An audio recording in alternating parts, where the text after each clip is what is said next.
everyone knows, of course, that Paramahansa Yogananda spoke quite a bit about World Brotherhood colonies and quite a bit to Yogacharya Oliver, our founder here.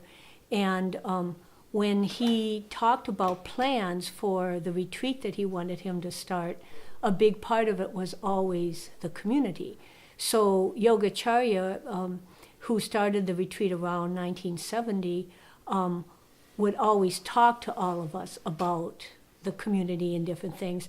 And in fact, back in those days, he started it through what we would call at that time resident members.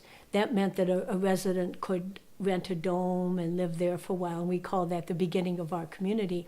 And way back in the 80s, the Gold Lotus Board was nonstop at their meetings planning how to put together the community, and there's various ways that they were thinking that it could possibly work. And one of them was to build domes and let people rent them or possibly buy them, whatever. They found that it wasn't as easy to do as you might think.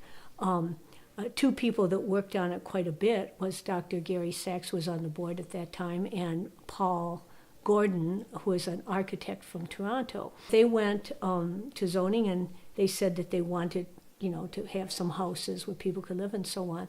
And they were told, well, we don't want you just, put up houses. We want to know what you want to do for all times on this property.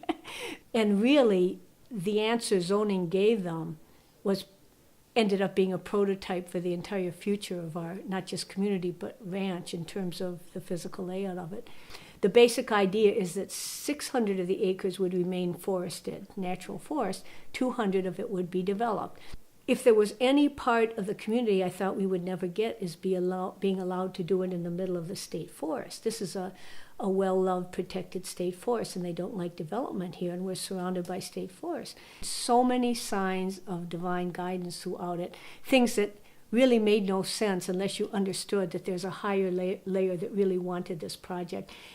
One of the interesting things is the year the first house was going to be built, they paved the road coming out to the retreat.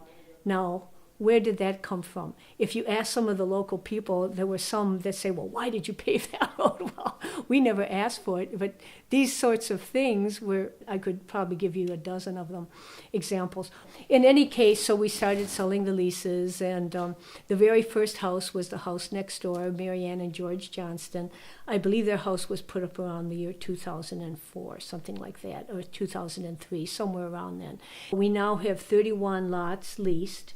We have 8 houses up and 2 coming up this year, and there's only about 71, 72 all-time lots.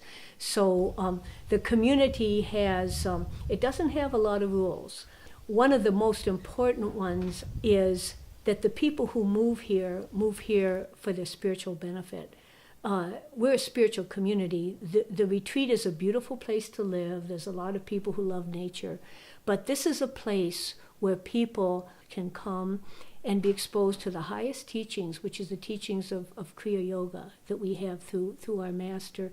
You're surrounded with the people that are doing the same things. You have availability of services. You have new people who are just needing to know about it, and gives you an opportunity to share your enthusiasm with it.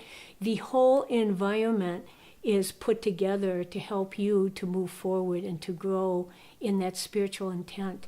We have a membership requirement to join the community, and to me that's the most vital piece of it, that when you come here, that's your reason. And if that's the case, there's no stopping a place like this.